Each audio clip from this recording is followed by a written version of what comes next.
Assalamualaikum warahmatullahi wabarakatuh. Terima kasih, Anda telah kembali di channel YouTube kami. Saluran informasi yang mengkisahkan kisah-kisah Islami, serta kisah para ulama dan kekasih Allah. Kali ini, kami akan membahas tentang 3 sosok kiai keramat Pulau Jawa. Siapa sajakah mereka? Dan apa saja kelebihan yang mereka miliki? Untuk mengetahui jawabannya, simak video kami kali ini hingga akhir.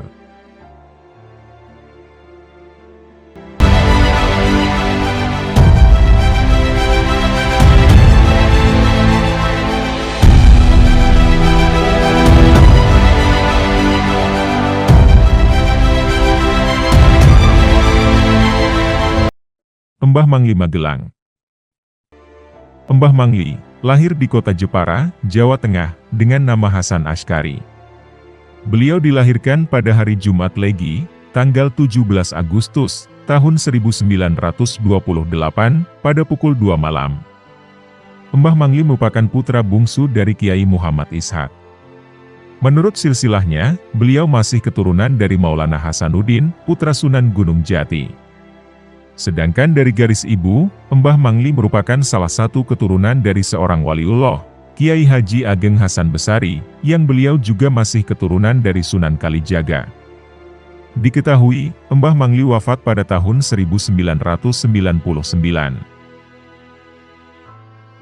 Makam beliau berada di Dusun Mangli, Ngablak, Kabupaten Magelang. Mbah Mangli melepas masa lajangnya dengan menikahi Hajah Ning Aliyah. Buah dari pernikahannya, beliau dikaruniai 1 putra dan 3 putri, diantaranya adalah Gus Thohir, Nimaunah, Nimaya, dan Nibariah. Mbah Mangli mulai mendapat pendidikannya dari sang ayah. Beliau dididik dengan disiplin, ketat, dan sangat keras. Di antara yang diajarkan ayahnya adalah menghafal kitab takrib, beserta isi maknanya. Beliau juga mempelajari tafsir Al-Quran, baik makna maupun nasah mansuhnya. Menurut riwayat, Mbah Mangli juga pernah mondok kepada Kiai Haji Ma'mun Ahmad Kudus. Pada tahun 1959, Mbah Mangli mendirikan pondok pesantren Salafiyah, namun beliau tidak memberikan nama resmi. Lambat laun, pondok tersebut dikenal dengan nama Pondok Pesantren Mangli. Sehingga, sosok Kiai Hasan Askari kemudian dikenal masyarakat dengan nama Mbah Mangli. Nama ini diberikan masyarakat, karena ia menyebarkan Islam dengan basis dari Kampung Mangli, Desa Girirejo, Kecamatan Ngablak, Kabupaten Magelang. Selain mendidik umat lewat pesantren, Mbah Mangli juga aktif melakukan dakwah, dan syiar Islam ke berbagai wilayah. Di Desa Mejing, Kecamatan Candi Mulyo, Mbah Mangli secara khusus menggelar pengajian rutin, dan bertempat di sebuah langgar atau surau, yang dikenal sebagai Langgar Linggan. Berbagai kalangan umat Islam datang berbondong-bondong untuk mendengarkan nasihat beliau. Apabila mengadakan pengajian, Mbah Mangli tidak pernah menggunakan pengeras suara, tetapi anehnya semua ribuan jemaah dapat mendengar suaranya dengan jelas. Mbah Mangli merupakan mursyid Thariqat Qadiriyah wa Naqsyabandiyah, yang didirikan oleh Syekh Ahmad Khotib Asy-Syambasi. Selain itu, Mbah Mangli juga merupakan pengikut tarekat Alawiyah. Beliau sering mengikuti Maulid Nabi Muhammad di Masjid Ar-Riyadh Pasar Kliwon Surakarta, pimpinan Al-Habib Anis bin Alwi Al-Habsyi. Adapun wiridan wajib di Pondok Pesantren Mangli adalah Rotib Al-Hadad, Rotib Al-Atos, dan Rotib Syakron, yang sampai sekarang masih istiqomah diamalkan. Dengan sangat gigih, Mbah Mangli menyebarkan Islam di daerah lereng pegunungan Merapi, Merbabu, Andong dan Telomoyo. Menurut sejarah, beliaulah yang berhasil mengislamkan kawasan tersebut, yang dulu dikenal sebagai markas para begal dan perampok. Pada masa itu, daerah tersebut dikuasai oleh kelompok begal kondang bernama Merapi Merbabu Kompleks, atau MMC. Ketika itu, dakwah beliau tidaklah mulus, dan tantangannya sangatlah berat. Ketika itu, para begal membabat lahan pertanian milik penduduk. Tak hanya itu, mereka juga mencemari sumber mata air pondok pesantren. Dahulu, warga Mangli sendiri banyak yang belum sholat, meskipun mereka sudah Islam. Hal itu disebabkan, kebanyakan warga di sana hanya Islam KTP. Di masa beliau, yakni di era 70 hingga 80-an, kawasan tempat beliau berdakwah terkenal dengan komplotan begal sadis. Saat berdakwah, Mbah Mangli tidak melawan fisik, bahkan dengan kelompok penjahat sekalipun. Beliau sering sekali mendapat berbagai ancaman dan gangguan dari para rampok dan begal di wilayah itu. Beliau justru mendoakan mereka agar semuanya memperoleh kebahagiaan dan petunjuk dari Allah Subhanahu wa Ta'ala. Dengan arif, Mbah Mangli tidak melawan berbagai ancaman dan gangguan dari para rampok dan begal. Dengan telaten dan membaur dengan budaya masyarakat Jawa, Mbah Mangli berhasil menyebarkan agama Islam di daerah tersebut dengan kesantunan. Sebagai waliullah, Mbah Mangli juga dikaruniai Allah berbagai karomah yang mengiringi perjuangan dakwah beliau. Berikut ini telah kami rangkuman beberapa kisah karomah dari Mbah Mangli. Kisah karomah Mbah Mangli yang satu ini sangat masyhur, dan dituturkan Sayyid Taufik Al-Jailani dari kota Malang. Suatu hari, Abuya Sayyid Muhammad Al-Maliki mengadakan rutinan majelis di rumahnya. Abuya tidak tahu siapa saja yang akan datang di hari itu, dan dari mana saja mereka berasal. Akan tetapi, Abuya seperti merasakan kehadiran orang besar dari Indonesia, tepatnya dari Magelang. Maka para santri pun mencari orang yang dimaksud oleh Abuya. Satu persatu para peziarah ditanyai, adakah jamaah yang dari Magelang? Setelah mencari cukup lama, kemudian Abuya menyuruh mencari di tempat paling belakang. Terlihat ada jamaah haji yang duduk paling belakang, tertutup oleh tiang. Benar saja, di balik tiang yang paling belakang, duduk sosok sepuh dengan menundukkan kepala, yang ternyata adalah Mbah Hasan Mangli, yang berasal dari Magelang. Maka oleh santri tersebut, beliau dipersilahkan untuk maju menemui Sayyid Muhammad Al-Maliki. Akan tetapi Mbah Hasan Mangli tidak berkenan, tetap masih duduk dan menunduk. Abuya pun tahu. Maka Sayyid Muhammad Al-Maliki memerintahkan santri asli Arab, untuk membawa Mbah Hasan Mangli menemui Sayyid Muhammad Al-Maliki. Akhirnya berhasillah Mbah Hasan Mangli dibawa menghadap Abuya Sayyid Muhammad Al-Maliki. Setelah bertemu, Sayyid Muhammad Al-Maliki pun merangkul Mbah Hasan Mangli, kemudian Abuya berteriak, "Sowir, sowir," atau yang berarti, potret, potret. Maka Habib Idrus, seorang santri Abuya yang berkhidmah bagian memotret, dirinya segera melaksanakan perintah dari Abuya. Sepertinya Abuya Sayyid Muhammad Al-Maliki tahu, bahwa salah satu karomah Mbah Hasan Mangli adalah sulit dipotret. Dan inilah hasil fotonya yang telah banyak tersebar di dunia maya. Foto Abuya Sayyid Muhammad Al-Maliki yang sedang merangkul Mbah Hasan Mangli. Ada salah satu hal aneh yang terjadi ketika itu. Pada saat Abuya memerintahkan memotret, di saat yang bersamaan banyak jamaah yang mengabadikan momen tersebut. Akan tetapi, hasil foto yang jadi, hanya hasil foto yang dibidik oleh Habib Idrus, santri suruhan gurunya. Demikian kisah singkat pertemuan antara Profesor Dr. Al-Muhaddis, Abuya Sayyid Muhammad bin Alwi Al-Maliki Al-Hasani, dengan Mbah Hasan Mangli Magelang. Pak Umar adalah seorang kiai Musola Ar-Rohmat, di Desa Senenan, Tahunan, Jepara, depan RSUD Kartini Jepara. Dulunya, dia adalah seorang kuli bangunan yang biasa bekerja dari satu kota ke kota lainnya. Tahun 90-an, Kiai Amin Rohman mendapatkan perintah dari Mbah Mangli, agar mendirikan musola di dekat rumahnya, yakni di Senenan, Tahunan, Jepara. Akan tetapi, karena beliau adalah seorang pegawai negeri, perintah itu tidak segera diiyakan, meskipun sangat mudah mencari dana pembangunan musola. "Sudahlah, jangan khawatir, nanti ada yang merawat musolamu. Orangnya kecil, dan bakal datang sendiri ke sana," kata Mbah Mangli meyakinkan Kiai Amin Rohman.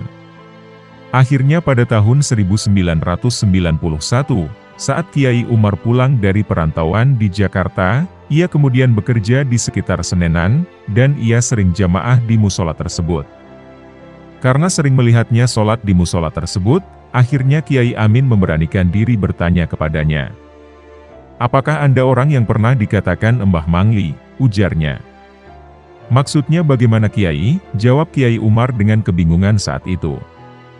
Kiai Amin kemudian menceritakan kisah perintah Mbah Mangli kepadanya, agar membangun sebuah musola.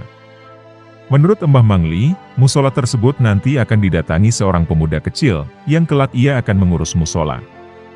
Perlu diketahui, Kiai Umar perawakannya memang bertubuh kecil, dan berkulit sawo matang dan bersih. Cerita itu hanya direspon senyum oleh Kiai Umar.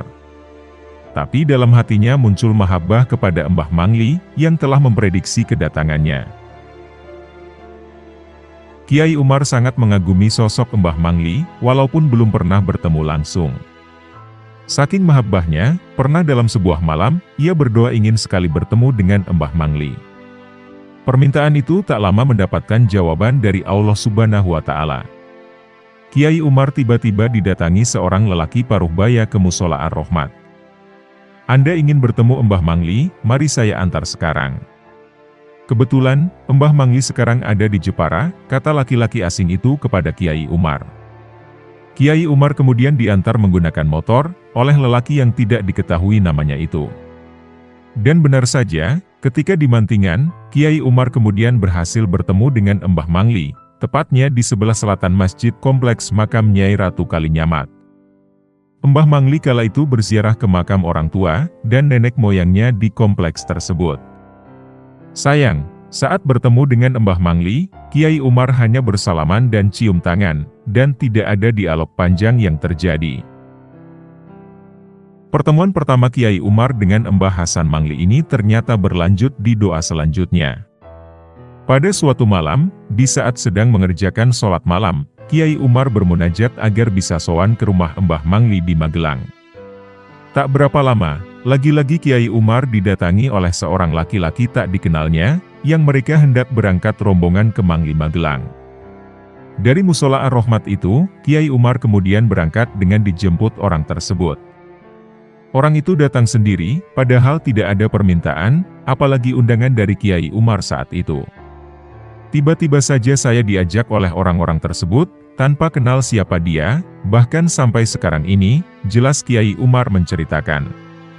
Saat itu Kiai Umar menjadi paham, barangkali hidupnya diberkahi Allah, setelah ia ditugaskan menjadi seorang nadzir musola. Hingga kini, pasca dari musola Ar-Rahmat, Kiai Umar masih mengabdi menjadi nadzir di musola lain, dan ia juga sering diminta untuk menjadi khatib Jumatan. Kiai Haji Hasan Asy'ari mempunyai rutinan pengajian yang selalu ramai dihadiri para jamaah. Pengajiannya dihadiri ribuan orang dari berbagai daerah. Mbah Mangli selalu menyediakan konsumsi gratis untuk orang yang datang ke pengajiannya. Bahkan, jika jamaah pengajian itu kehabisan uang, tanpa diminta, Mbah Mangli akan memberikan ongkos. Kiai Haji Saifuddin Zuhri adalah mantan Menteri Agama era Bung Karno. Beliau adalah ayah mantan Menteri Agama, Lukman Hakim Saifuddin. Suatu ketika, Kiai Saifuddin pernah bertemu dengan Mbah Mangli di Bandara Ahmad Yani Semarang. Tanpa diduga, Mbah Mangli memberi uang cukup besar. Menurut Kiai Saifuddin, uang tersebut saat itu cukup untuk tiket pesawat Garuda, bahkan untuk bolak-balik Jakarta-Semarang. Hingga ketika sampai di rumah, Kiai Haji Saifuddin lalu bercerita kepada istrinya, bahwa dirinya telah diberi uang oleh Mbah Mangli di Semarang. Namun beliau dan istrinya masih penasaran, dari mana Mbah Mangli punya banyak uang sebanyak itu, dan pekerjaannya beliau. Seminggu kemudian, Mbah Mangli mampir ke rumah Kiai Haji Saifuddin Zuhri di Jakarta. Saat pertemuan itu, Mbah Mangli tiba-tiba langsung membuka kantong yang berisi berlian. "Ini harganya sekian juta, yang ini sekian juta, ini bisnis saya, bisnis jualan berlian." Jelas Mbah Mangli, sang seperti menjawab pertanyaan dari Kiai Haji Saifuddin Zuhri. "Jadi, kalau saya memberi sangu segitu masih termasuk kecil?" Lanjut Mbah Mangli kepada Kiai Haji Saifuddin Zuhri. Merasa omongannya ketahuan, Kiai Haji Saifuddin pun langsung minta maaf kepada Mbah Mangli. "Maaf Kiai, saya dan istri kemarin membicarakan Kiai soal uang itu," kata Kiai Haji Saifuddin Zuhri. Itulah salah satu kisah karomah dari seorang kekasih Allah yang bernama Mbah Mangli. Sosoknya sangat sederhana, tapi karomahnya sungguh luar biasa. Masyarakat mengenangnya sebagai sosok kiai yang dermawan, tanpa pernah membedakan yang datang kepadanya. Mbah Mangli dikenal sebagai seorang kiai yang memiliki banyak karomah. Semasa hidupnya, beliau adalah seorang kiai sederhana yang bersahaja. Beliau senantiasa menggunakan hari-harinya untuk kepentingan agama. Mbah Mangli di hari-hari tertentu sering mengisi pengajian. Majelis pengajiannya selalu dihadiri oleh banyak jamaah. Mereka datang dari berbagai daerah seperti Magelang, Semarang, Yogyakarta, dan bahkan ada yang datang dari Jawa Timur dan Jawa Barat. Mereka datang ke masjid di Secang, tempat di mana sang kiai berceramah mengisi pengajian. Sekalipun bukan seorang pengasuh pondok pesantren, namun Mbah Mangli adalah figur seorang kiai zuhud, yang memiliki ilmu lebih, seperti beliau tahu sesuatu hal sebelum diberitahu. Selayaknya seorang kiai yang dikenal sebagai waliullah, keanehan sang kiai yang di luar akal ini, seakan menjadi cerita yang tiada habisnya. Setiap orang memiliki cerita berbeda perihal karomah sang kiai ini. Rutinan beliau adalah mengisi sebuah pengajian di wilayah Desa Mangli maupun di Secang. Ketika berceramah, beliau tanpa menggunakan pengeras suara. Padahal, pengunjung yang mengikuti pengajian itu sangatlah banyak, dan jumlahnya bisa ribuan orang. Mereka bahkan rela berdesak-desakan demi mendengarkan ceramah sang kiai. Namun anehnya, meskipun sang kiai tidak menggunakan speaker, ditambah jamaah yang mendengarkan berada cukup jauh, namun mereka tetap mendengar suara kiai dengan sangat jelas. Dan hal itu diketahui secara umum oleh para hadirin, yang dengan setia mendengarkan ceramah Mbah Mangli. Persoalan yang dibicarakan pun bermacam-macam. Di samping kajian-kajian agama, terkadang sang kiai juga membahas persoalan politik, yang pada zaman itu sangat tabu untuk dibicarakan. Mbah Mangli dengan suara lantang menyuarakan ketidakadilan yang terjadi. Beliau seakan berbicara bebas, membela hak rakyat kecil, dan tidak memperdulikan dengan adanya intel penguasa. Demikian pula, Mbah Mangli dikenal sebagai seorang yang memiliki kemampuan psikokinesis tinggi. Misalnya, beliau dapat mengetahui siapa tamu yang akan datang, beserta maksud dan tujuan si tamu. Suatu ketika, ada seorang tamu yang datang dari Klaten. Tamu tersebut berkunjung, dengan tujuan hanya untuk meminta jeruk milik Mbah Mangli, tanpa ada maksud lain. Begitu sang tamu sampai di kediaman Mbah Mangli, segera Mbah Mangli memetik buah jeruk yang ada di pekarangannya. Sebelum sang tamu mengutarakan maksud kedatangannya, Mbah Mangli langsung memberikan jeruknya itu kepada si tamu yang datang dari Klaten tersebut. Di kisah lain, pada suatu hari, tetangga Mbah Mangli datang ke rumah beliau. Tamu tersebut menceritakan bahwa dia baru menanam kubis di sawahnya, dan memohon berkah doa dari sang kiai. Alhamdulillah, kubis yang baru sampean tanam sudah bisa dipanen, ujar Mbah Mangli. Mendengar ucapan beliau tersebut, si tetangga dibuat tak percaya. Dalam hatinya bertanya-tanya, bagaimana mungkin itu bisa terjadi, padahal tanaman baru ditanam belum lama ini. Singkat cerita, akhirnya si tetangga itu pun pulang, dan segera menuju sawah yang baru saja ia tanami kubis. Dan begitu sampai di sawah, terkejutlah ia dengan apa yang dilihatnya. Kubis yang baru saja ditanamnya, ternyata sudah tinggi, tumbuh besar, dan siap untuk dipanen, sebagaimana yang dikatakan oleh Mbah Mangli. Karomah lain dari Mbah Mangli juga pernah dialami oleh sahabat lamanya. Sahabatnya tersebut adalah Kiai Dimyati dari Bumen, Mojo Tengah, Wonosobo, yang lebih dikenal dengan panggilan Mbah Dim. Selain terkenal sebagai salah seorang kiai zuhud, Mbah Dim juga termasuk salah seorang penasehat spiritual Gus Dur. Bahkan, ketika menjadi Presiden RI, Gus Dur menyempatkan diri untuk sowan ke kediaman Mbah Dim, walaupun tanpa direncanakan sebelumnya. Diceritakan, bahwa setiap kali Mbah Dim perlu sesuatu, seperti perlu payung, perlu makanan, atau perlu minuman, dia hanya bilang kepada salah seorang keluarganya. Namun anehnya, tanpa berselang lama, keperluan-keperluan tersebut sudah ada di rumahnya. Konon, yang membawa kebutuhan-kebutuhan Mbah Dim tersebut adalah Mbah Mangli. Padahal, lokasi antara Magelang, tempat kediaman Mbah Mangli, dan Wonosobo, tempat kediaman Mbah Dim, jaraknya cukuplah jauh. Bukan hanya itu, kisah-kisah senada juga sering didengar secara luas oleh masyarakat mengenai karomah yang dimiliki oleh Mbah Mangli itu. Ketika Mbah Mangli wafat, ribuan pelayat datang dari berbagai penjuru kota, hanya sekedar untuk menghormati kepergian sang kiai yang dikenal sebagai wali tersebut. Berbagai karomah kiai sering terjadi, seiring dengan tingkat kemampuan hubungan transendental yang bersangkutan dengan sang halik. Demikian pula mengenai kekeramatan dari Mbah Mangli, yang memang sudah dikenal secara luas oleh masyarakat, baik pesantren maupun non-pesantren. Kemampuan melihat sesuatu yang belum terjadi, seakan menjadi trademark bagi Mbah Mangli.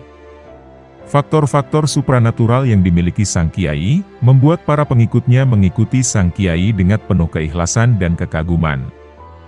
Berdasar cerita yang beredar di masyarakat, Kiai Haji Hasan Asy'ari, atau lebih dikenal dengan nama Mbah Mangli, beliau bisa mengisi pengajian di beberapa tempat sekaligus dalam waktu bersamaan. Beliau bisa mengisi pengajian di Mangli, namun pada saat bersamaan beliau juga mengaji di Semarang, Wonosobo, Jakarta, dan bahkan Sumatera. Konon, pada saat pengajian bubar, selepas mengucap salam penutup, Mbah Mangli langsung dapat berjalan dengan kecepatan kilat, meninggalkan area pengajian, untuk berpindah ke tempat lain. Menurut cerita, Mbah Mangli setiap hari Jumat selalu menghadiri sholat Jumat di Masjidil Haram. Inilah yang disebut sebagai ilmu melipat bumi.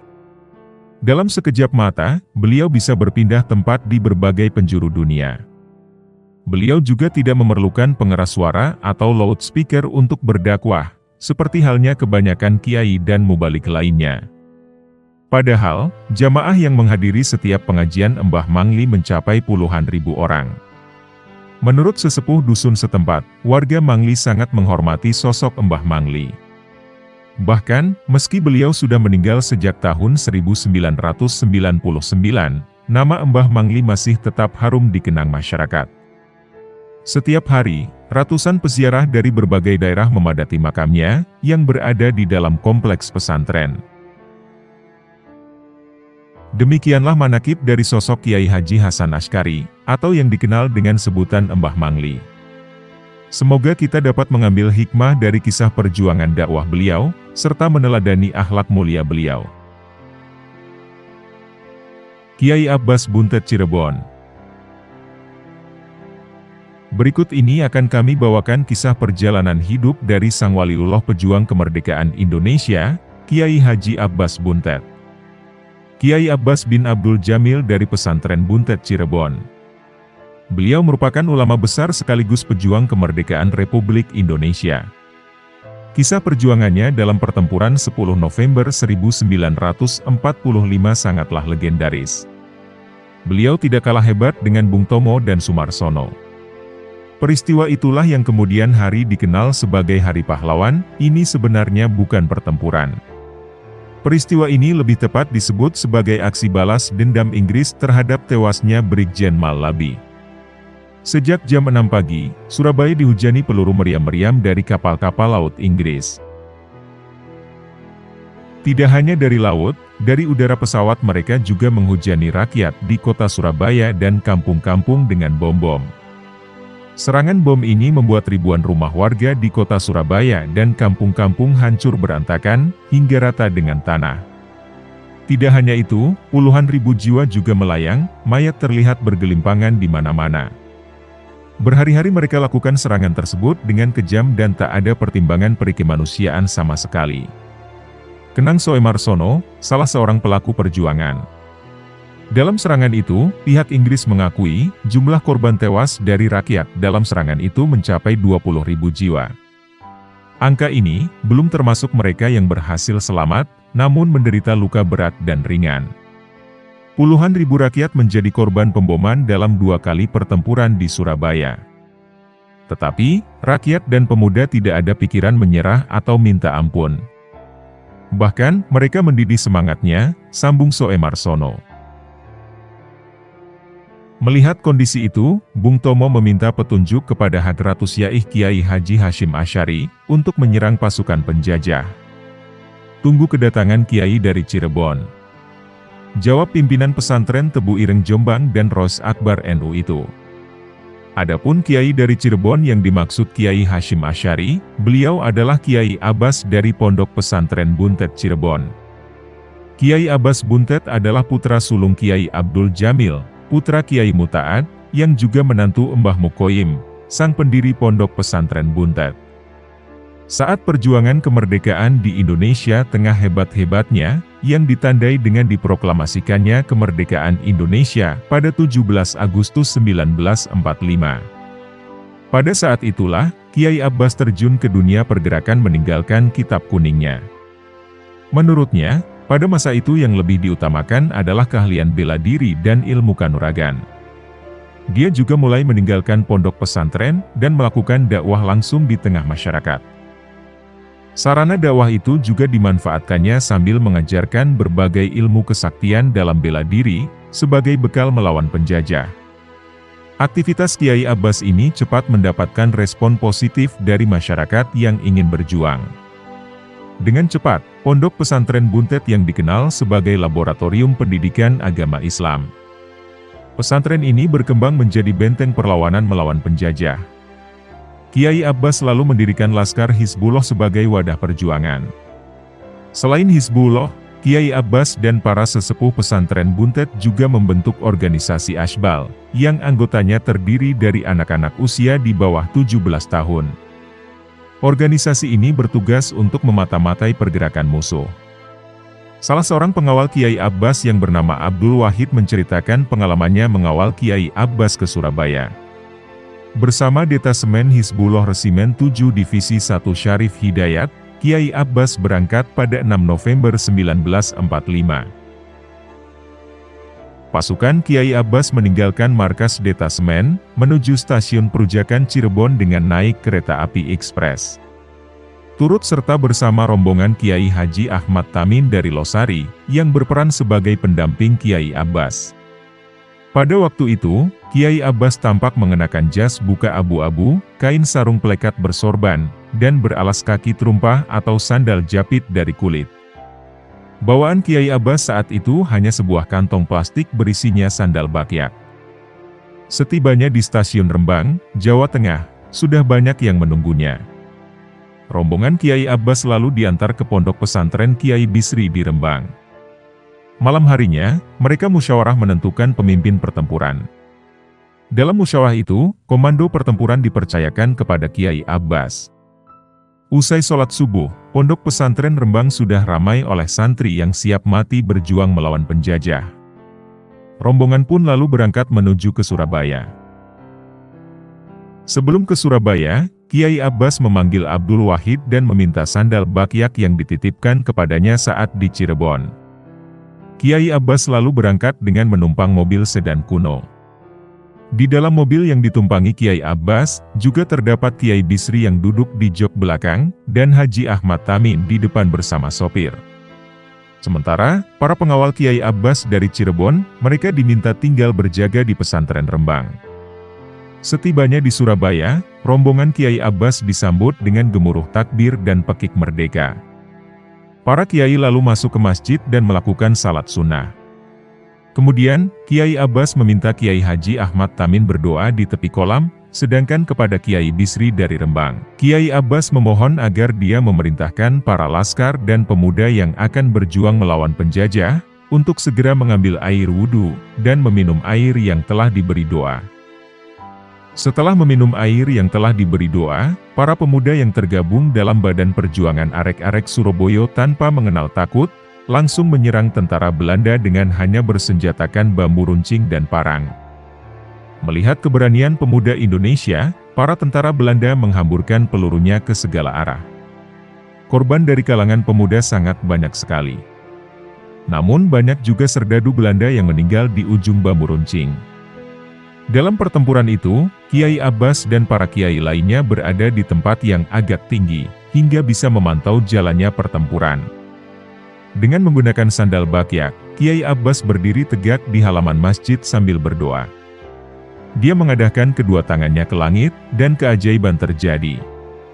Beribu-ribu talu, atau penumbuk padi, dan beribu-ribu lesung, atau tempat padi saat ditumbuk, benda-benda tersebut muncul dari rumah-rumah rakyat, dan berhamburan terbang menerjang serdadu pasukan Inggris. Suaranya tampak bergemuruh bagaikan air bah, sehingga Belanda kewalahan dan mundur ke kapal induk mereka. Tidak lama kemudian, pihak sekutu mengirim pesawat bomber Hercules. Akan tetapi, pesawat itu tiba-tiba meledak di udara. Beberapa pesawat sekutu berturut-turut datang lagi, dengan maksud untuk menjatuhkan bom-bom, dan menghancurkan kota Surabaya. Tetapi sekali lagi, pesawat-pesawat itu mengalami nasib yang sama, dan meledak di udara sebelum beraksi. Dalam catatan koran masa perjuangan, apa yang dilakukan Kiai Abbas digambarkan di luar logika, akan tetapi benar adanya. Melalui karomahnya, beliau berhasil meruntuhkan pesawat tentara sekutu, dengan hanya mengarahkan tongkatnya ke pesawat. Dalam berita kedaulatan rakyat yang bersumber dari pihak Inggris disebutkan, bahwa sejak terjadinya pertempuran di Surabaya, sampai dengan 17 Desember 1945, tentara Inggris menderita kerugian 7 pesawat Thunderbolt. Dalam kisah yang lain, dalam pertempuran itu Kiai Abbas menaburkan kerikil dan pasir ke arah tentara Inggris, namun seolah-olah menjadi senjata dan bom di mata lawan. Hal tersebut hingga membuat pasukan sekutu lari terbirit-birit. Dan pada tanggal 13 November 1945, Kiai Abbas dan sejumlah rombongan kiai lainnya tiba dengan selamat di Pondok Pesantren Rembang. Saat itu, kondisinya mereka tampak sangat lelah. Setelah subuh, mereka kembali pulang ke Cirebon. Di tengah gigihnya perjuangan bersenjata rakyat, misi diplomasi juga dijalankan. Perjalanan sejarah perjuangan ini sangat mendapatkan perhatian utama dari para ulama. Hingga akhirnya, tercapailah perjanjian Linggarjati pada tahun 1946. Hasil perjanjian yang dinilai sangat merugikan bangsa Indonesia itu, membuat banyak pejuang kecewa. Saat mendengar hasil perjanjian, Kiai Abbas merasa sangat terpukul, dan akhirnya jatuh sakit, lalu beliau meninggal pada waktu subuh. Sewaktu masih kecil, seumuran anak-anak yang suka telanjang dan bermain layang-layang, Kiai Abbas terkadang meminta uang jajan kepada ayahandanya. Akan tetapi sebelum mendapatkannya, ia harus memenuhi syarat yang diberikan. Waktu itu, Kiai Abbas kecil harus membacakan Nadhom Maksud, atau riwayat lain Alfiyah, dengan hafalan di hadapan ayahnya. Dengan segera, Abbas kecil pun membacakannya dengan hafalan di luar kepala. Semuanya dilafalkannya, tanpa tersisa dan terlewat satu bait pun. Bercampur heran dan takjub, akhirnya uang jajan pun selalu diberikan jika beliau meminta. Beberapa saat kemudian, Abbas kecil mengutarakan keinginannya kepada sang ayah untuk mondok. Meskipun, ayahnya sendiri adalah seorang kiai yang alim, dan mengajar ke para santri.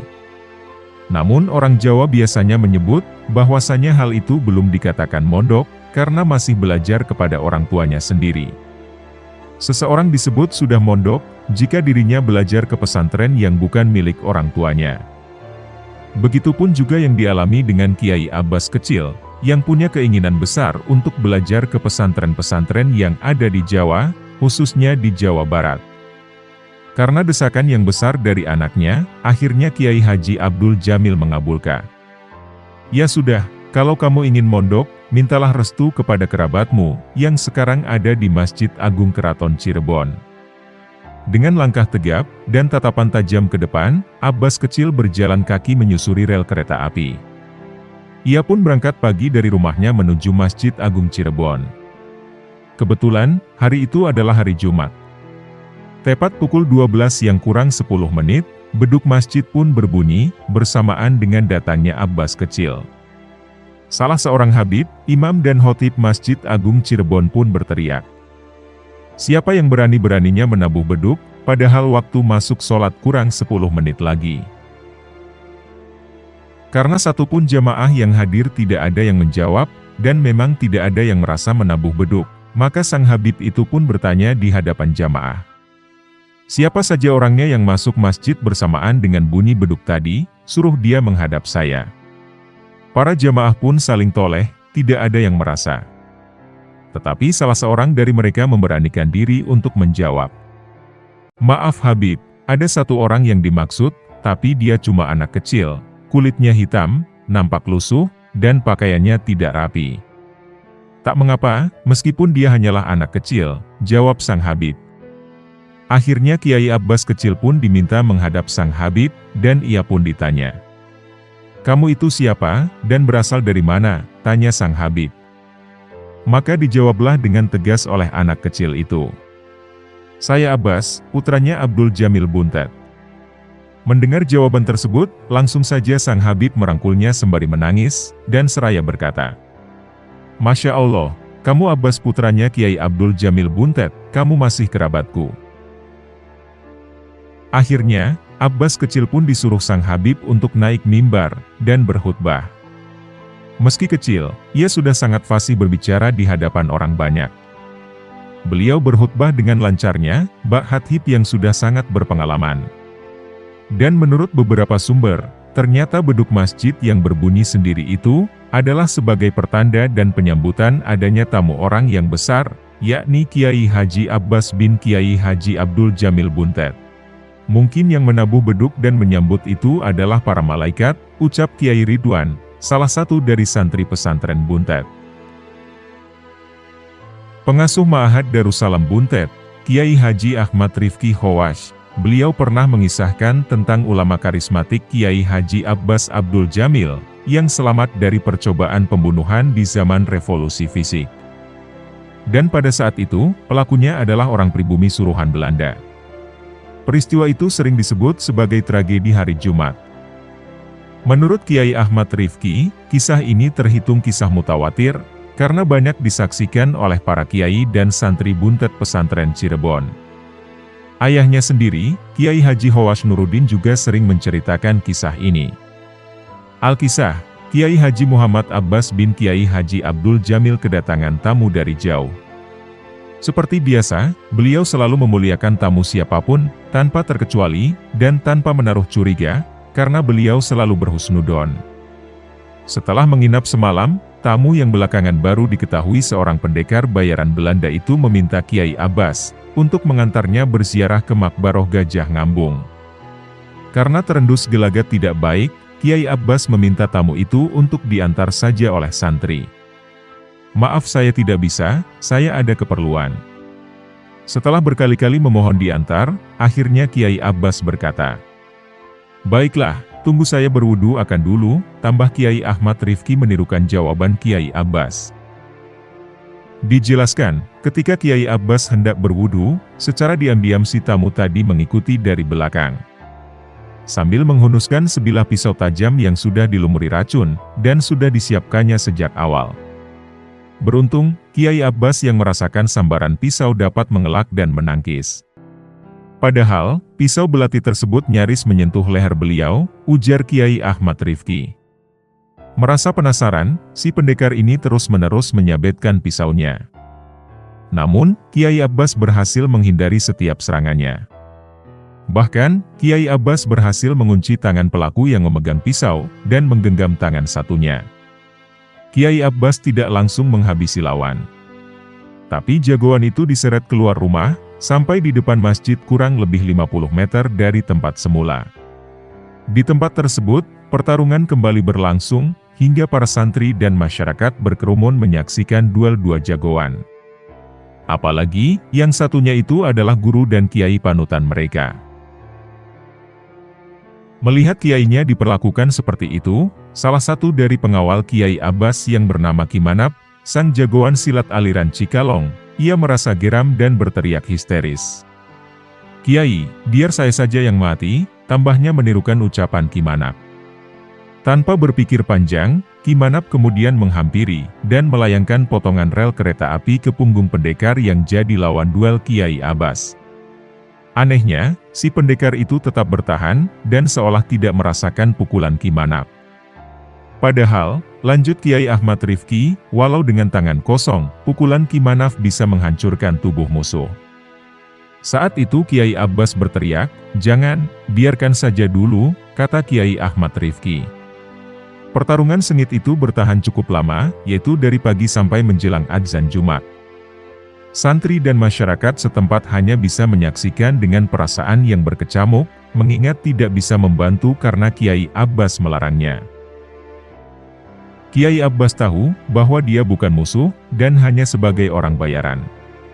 Adik-adik beliau, Kiai Haji Anas, Kiai Haji Akyas, Kiai Haji Ilyas, Kiai Haji Ahmad Zahid, dan kerabat beliau semuanya pun menyaksikan. Orang-orang sekitar oleh beliau sama sekali tidak boleh mengusik si makhluk bayaran itu. Kiai Abbas kemudian memberi isyarat kepada Kiai Ilyas, dan Kiai Ilyas pun memahami isyarat itu, dan langsung pulang masuk kamarnya. Setelah selesai bermunajat, Kiai Ilyas datang kembali sambil berkata, "Sudah selesai Kiai." Setelah Kiai Ilyas berkata sudah selesai, ada kejadian yang aneh pada diri makhluk bayaran tadi.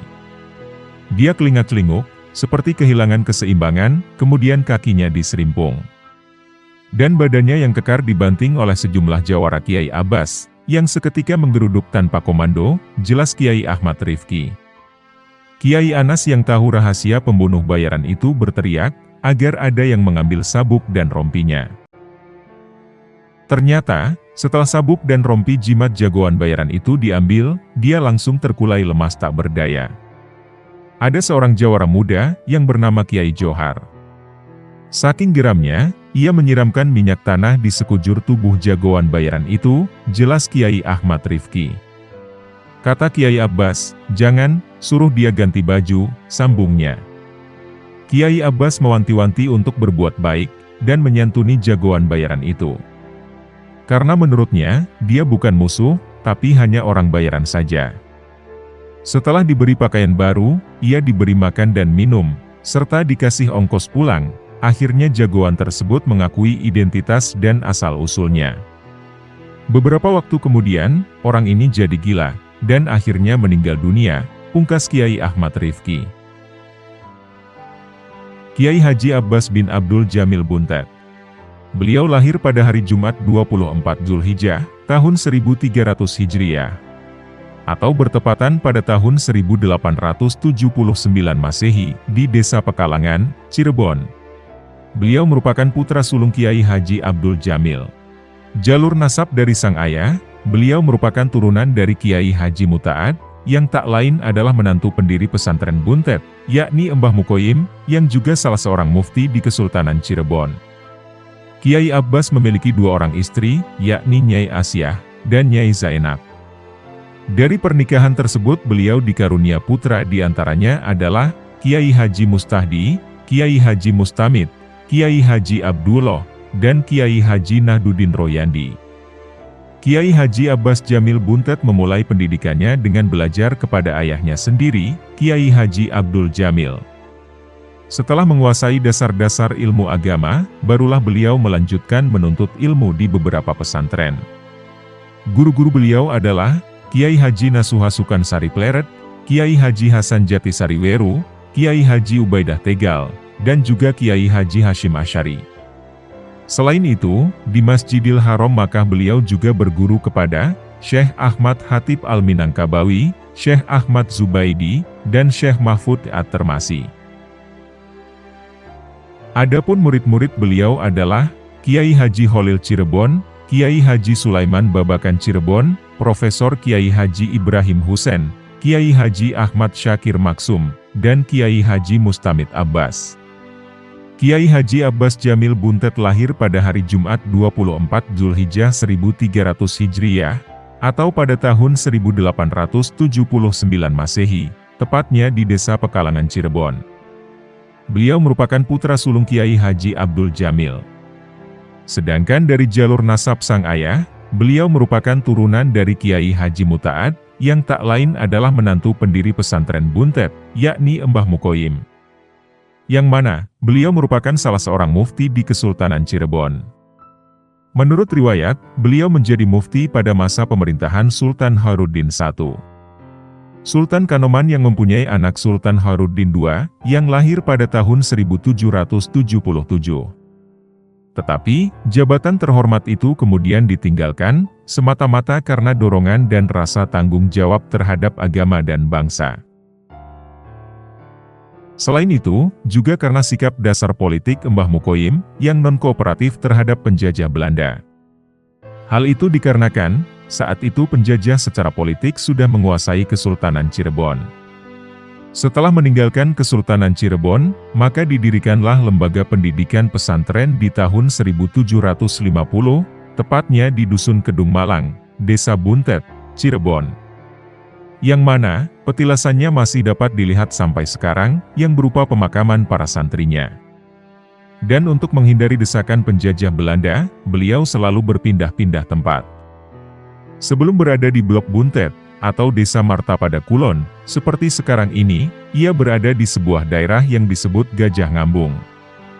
Disebut begitu, konon karena Mbah Mukoyim dikabarkan mempunyai gajah putih. Setelah itu, beliau juga masih terus berpindah tempat ke persawahan Lemah Agung, yang masih daerah Cirebon. Lantas beliau berpindah ke daerah yang disebut Tukarangsuung.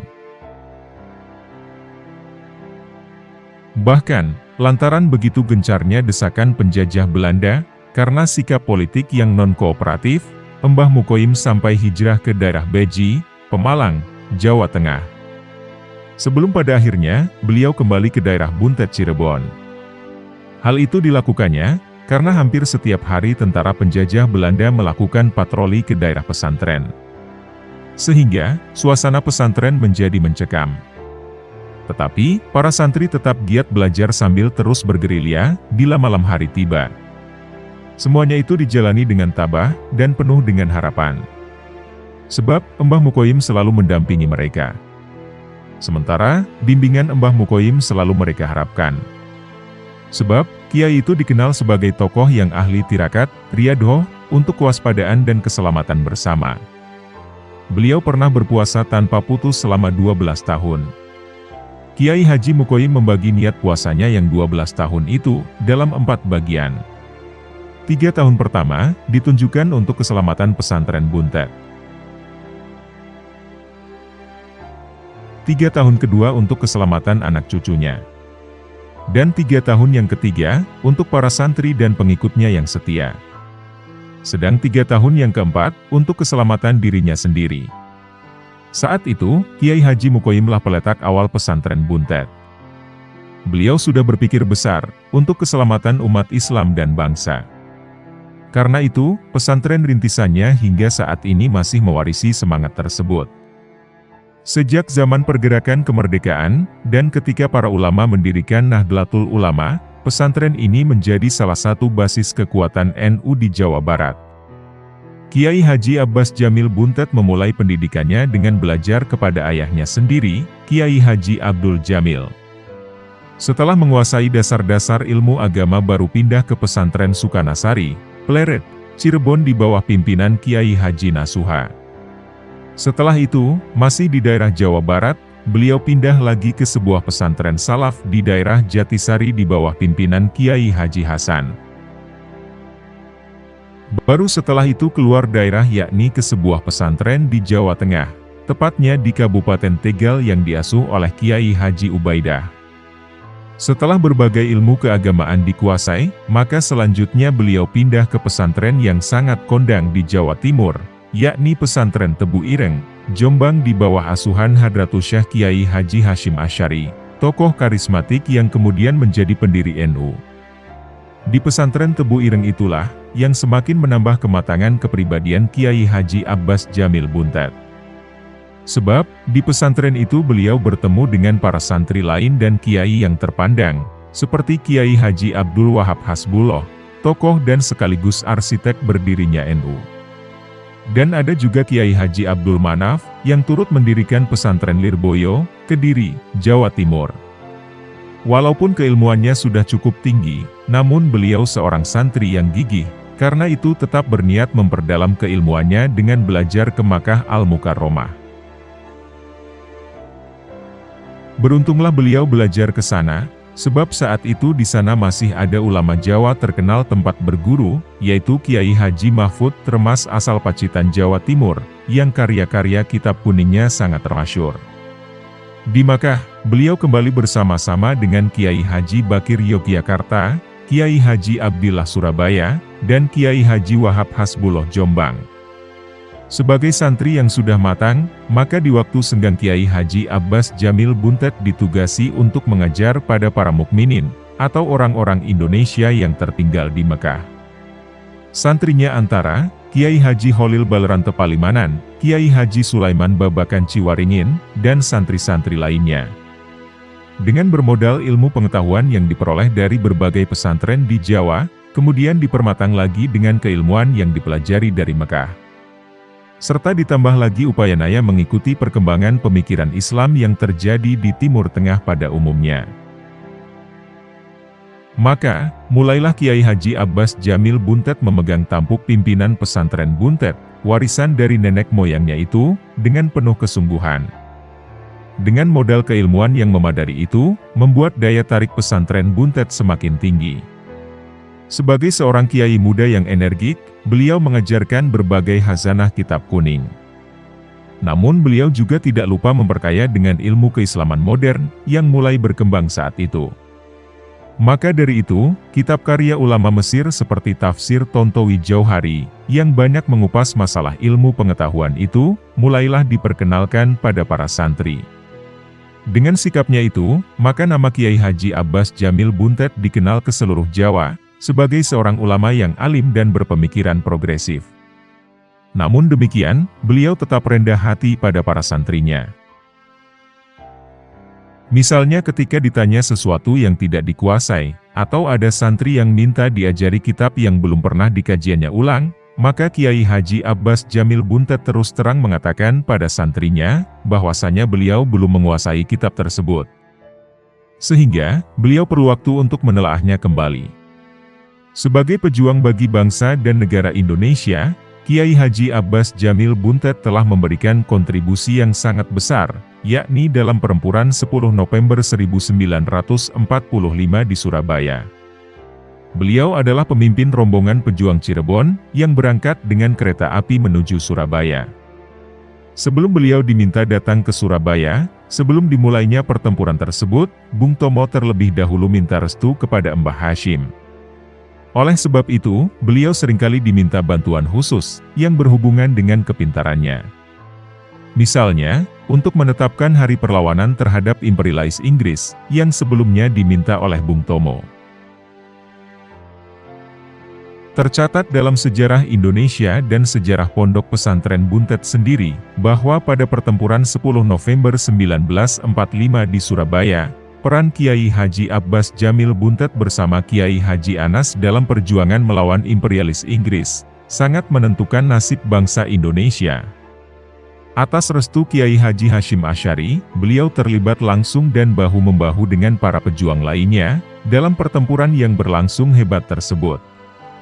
Bahkan, beliau juga mengirimkan para pemuda yang tergabung dalam tentara Hizbullah, ke berbagai daerah pertahanan melawan imperialis, yang hendak menduduki Republik Indonesia kembali. Misalnya ke Jakarta, Bekasi, Cianjur dan sebagainya. Di lain masalah, beliau sangat terkejut dan kecewa dengan terjadinya penandatanganan dalam perjanjian Linggarjati tahun 1946.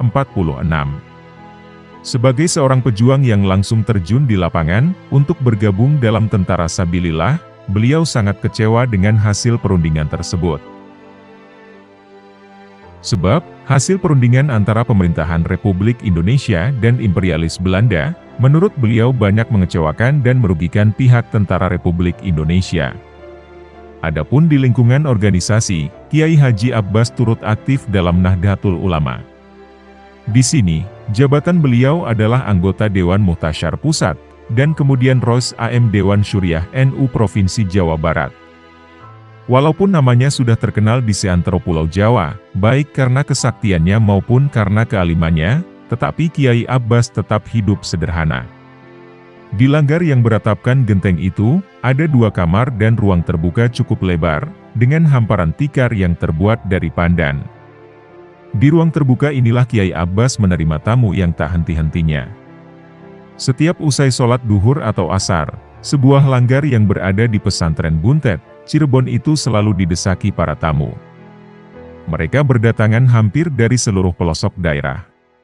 Ada yang datang dari daerah sekitar Jawa Barat, Jawa Tengah, dan bahkan juga ada yang dari Jawa Timur. Mereka bukan santri yang hendak menimba ilmu agama, melainkan inilah masyarakat yang hendak belajar ilmu kesaktian pada sang guru.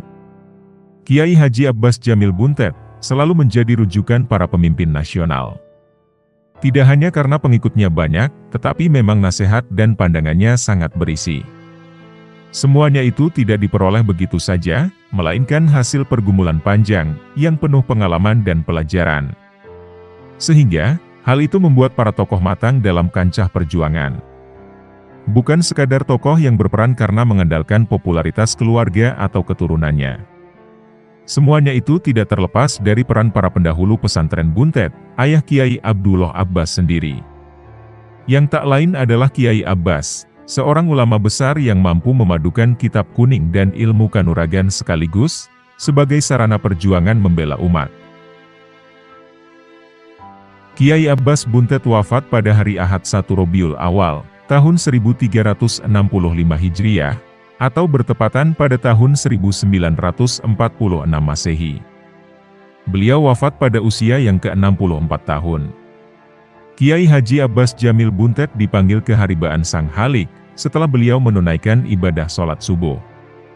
Jenazah beliau kemudian dibumikan di pemakaman pesantren Buntet.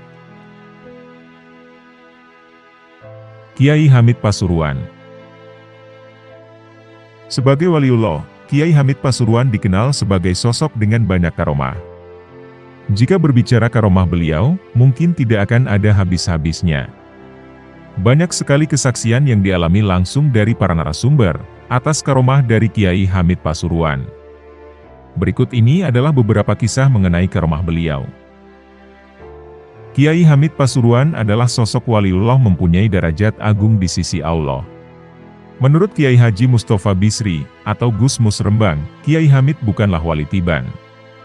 Beliau dianggap wali secara muttafaqun alaih, kata Gus Mus pada suatu waktu. Kisah berikut ini bisa menjadi secuil bukti tentang karomah yang dimiliki Kiai Hamid Pasuruan. Adalah Suudi, salah satu santri Kiai Hamid, yang dulu dia dikenal bebal dan nakal. Suatu ketika dirinya merasa pusing, karena keempat anaknya sedang butuh seragam sekolah baru. Tak tanggung-tanggung, mereka butuh 8 setel pakaian. Hal itulah yang membuat Suudi tiap malam merapalkan solawat Al-Hamid sebanyak 313 kali. Sebuah solawat dari Syekh Hamid Afandi Al-Imadi Mufti Syam. Ia pun terus membacanya pada tiap malam. Hingga akhirnya di suatu dini hari, antara tidur dan terjaga, Suudi merasa mendengar Kiai Hamid berkata, pergilah ke kota Pasuruan, sebelah barat Masjid Jamik ada uang berceceran. Bukannya sebelah barat Masjid Jamik Pasuruan adalah makam Kiai Hamid, batin Suudi bertanya-tanya dalam hati. Apa mungkin di sana ada uang tercecer? Batin Suudi yang diliputi tanda tanya besar. Jika begitu baiklah, demi anak-anakku yang butuh seragam baru, akan kukayuh sepedaku ke sana. Ucap Suudi dengan tekadnya yang kuat. Dan benar saja, seusai sholat subuh, ia langsung menggenjot ontelnya menuju kota Pasuruan. Perlu diketahui, jarak rumahnya sampai Masjid Jamik kurang lebih sejauh 30 km. Sampainya di sana, Suudi langsung menuju makam Kiai Hamid. Di sana ia pun memeriksa di atas tanah makam, di antara tumpukan kembang, namun hasilnya nihil. Langkah gontai mengiringi Suudi yang merasa kecewa. Meskipun begitu, tapi karena sudah sampai makam sang guru tercinta, ia pun sempatkan untuk membaca surat Yasin dan tahlil sebentar. Setelah selesai berziarah, saat dirinya hendak menuju sepeda yang terparkir, tiba-tiba ada serombongan peziarah masuk ke makam. Si pimpinan rombongan tadi tiba-tiba menyeret Suudi. "Pak, tolong kami dipimpin tahlil sebentar saja, sebab setelah ini kami mau langsung lanjut ke makam Bung Karno di Blitar," ucap pimpinan rombongan peziarah. Mendapat tawaran mulia tersebut, Suudi pun menyanggupinya, dan tahlil pun dipimpin oleh Suudi. Usai membacakan tahlil, pimpinan rombongan tadi kemudian memberinya uang 5.000. Jamaah yang lain ada juga yang memberinya uang 2.000, dan banyak juga yang 1.000. Dari luar, para jamaah perempuan yang tidak boleh masuk kompleks makam, mereka melemparinya 2.000 dalam lembaran yang cukup banyak. Setelah rombongan pergi, Suudi mulai menghitung jumlah uang yang didapatnya pagi itu. Alhamdulillah, setelah dihitungnya, ternyata total semuanya berjumlah 170.000, jumlah yang sangat lumayan pada waktu itu. Dengan berurai air mata, ia terisak di depan makam Kiai Hamid. "Terima kasih Kiai Hamid, ini uang berceceran yang Anda bilang tadi." Dengan penuh linang air mata keharuan, Suudi pun kembali pulang ke rumah. Sebelumnya, ia juga sempat mampir ke pasar, guna membeli 8 setel seragam untuk anak-anaknya. Dan alhamdulillah, ternyata uang Suudi masih ada sisanya, yang kemudian ia belikan beras dan lauk pauk. Inilah kisah-kisah karomah dari Sang Waliullah Agung, Kiai Haji Abdul Hamid Pasuruan. Kendati beliau sudah wafat, namun karomahnya mampu menolong santrinya yang dalam kesulitan. Terdapat kisah lain tentang karomah dari Kiai Hamid Pasuruan, walaupun beliau saat itu sudah wafat. Dikisahkan, salah satu kampung di Klaten, Jawa Tengah pernah mengalami kejadian aneh, yang sempat membuat gempar semua warganya. Sudah selayaknya di suatu daerah, memang biasanya terdapat tokoh masyarakat yang terpandang akan ilmu agamanya. Suatu ketika, tokoh masyarakat di daerah Klaten, sebut saja bernama Fulan, dirinya sedang kedatangan tamu dari luar kota. Dan tamu tersebut, tak lain adalah Waliullah Mbah Hamid Pasuruan. Setelah berbincang-bincang, dan mengutarakan maksud kedatangan si tamu ke daerah tersebut, Mbah Hamid Pasuruan langsung menjalankan misinya sebagai seorang pendakwah. Bisa dibilang, Mbah Hamid Pasuruan dalam menjalankan misi dakwahnya di daerah tersebut berjalan dengan lancar. Dakwah Mbah Hamid Pasuruan tak jauh beda dengan pendakwah lainnya, termasuk menggelar pengajian rutinan bersama warga di masjid sekitar. Jamaah yang mengikuti pengajian Mbah Hamid Pasuruan ini makin hari makin bertambah. Bahkan, jumlahnya itu terus melonjak tiap minggunya. Walhasil, masjid yang digunakannya itu melebihi kapasitas yang ada. Hingga beberapa bulan kemudian, jumlah yang mengikuti pengajian Mbah Hamid Pasuruan meluber, sampai ke pelataran masjid. Dari sekian banyaknya jamaah yang hadir di pengajiannya, Mbah Hamid Pasuruan terpikirkan untuk membangun pesantren di desa itu. Karena Mbah Hamid Pasuruan berpikir, bahwa mungkin sebagian warga di sana, suatu saat akan mengirim anak-anak mereka untuk mengaji dan menimba ilmu, di pesantren orang yang belum lama mereka kenal dan menetap di sana. Singkat cerita, pesantren yang diimpikan oleh Mbah Hamid Pasuruan di desa itu pun selesai dibangun, dan santri dari luar pun berdatangan. Pembangunan pesantren yang juga terbuka bagi anak warga sekitar itu, tak lepas dari salah satu tokoh yang menemani Mbah Hamid Pasuruan. Sesuai dengan amanat yang diberikan Mbah Hamid Pasuruan kepadanya, sang tokoh masyarakat yang membantunya itu kemudian mengelola pesantren tersebut dengan baik. Melihat keadaan pesantren yang semakin hari semakin membaik, pesantren pun pada akhirnya dipasrahkan kepada tokoh masyarakat tersebut. Selain itu, Mbah Hamid Pasuruan juga berpesan, agar selalu menjaga dan merawat pesantren yang didirikannya itu dengan baik. Seiring berjalannya waktu, pesantren itu berjalan begitu pesat. Saat itulah Mbah Hamid tiba-tiba pergi begitu saja, tanpa meninggalkan pesan apapun. 2 tahun silam telah berlalu, dan kepergian Mbah Hamid Pasuruan dari daerah tersebut telah menimbulkan tanda tanya. Salah seorang tokoh masyarakat menjadi merasa penasaran untuk mengetahui keberadaan orang yang telah banyak berjasa di daerahnya tersebut. Sang tokoh masyarakat itu pun teringat sesuatu, bahwa sebelum pergi meninggalkan kampungnya 2 tahun lalu, Mbah Hamid Pasuruan pernah menuliskan sebuah alamat kepadanya. Dirinya pun bergegas, mencari kertas yang berisikan alamat yang dituliskannya itu. Setelah ditemukan, tokoh masyarakat itu kemudian membaca dan menganalisianya, di daerah mana alamat tersebut berada. Ternyata, tertulis di dalamnya adalah alamat Pondok Pesantren Salafiyah Pasuruan. Tanpa pikir panjang, ia bergegas untuk merencanakan datang ke pondok pesantren tersebut, demi mengobati rasa penasarannya. Esok harinya pun tiba, dan ia pun lantas berangkat ke Pasuruan. Setelah sampai di Pasuruan, ia pun kesana kemari mencari alamat yang ada di kertas itu. Usahanya pun membuahkan hasil. Ia akhirnya menemukan alamat yang dicarinya itu. Sesampainya di dalam pondok, dia menanyakan ke salah satu santri, tentang sosok Mbah Hamid Pasuruan. Santri yang ia tanya pun sempat kaget dan heran. Namun karena santri itu tahu bahwa Mbah Hamid Pasuruan adalah seorang waliullah, sehingga tidak membuatnya terlalu kaget. Sehingga, tatkala ada orang yang mencari Mbah Hamid Pasuruan, mungkin orang tersebut pernah bertemu di daerah lain. Karena si Fulan, atau tokoh masyarakat desa itu bertanya rumah Mbah Hamid Pasuruan, lantas santri itu menyarankan untuk sowan ke Kiai Idris, putra Kiai Hamid, yang saat itu menjadi pimpinan pondok. Sesampainya di rumah Kiai Idris, tokoh masyarakat yang sedari tadi penuh rasa penasaran itu, langsung bercerita panjang lebar, tentang semua yang terjadi 2 tahun silam di desanya. Kiai Idris yang dari tadi hanya menjadi pendengar tidak percaya, dan juga merasa heran. "Apakah benar, dengan apa yang sampean ceritakan?" tanya Kiai Idris kepada tokoh masyarakat itu. "Iya betul, sungguh saya bertemu dengan Mbah Hamid Pasuruan. Lawang saya juga sering salaman dengan beliau. Beliau juga sempat mendirikan sebuah pesantren di sana, tapi ditinggal begitu saja selama 2 tahun. Makanya itu saya kemari, untuk menanyakan kepada Mbah Hamid Pasuruan, mengapa pondoknya di sana kok ditinggal begitu saja."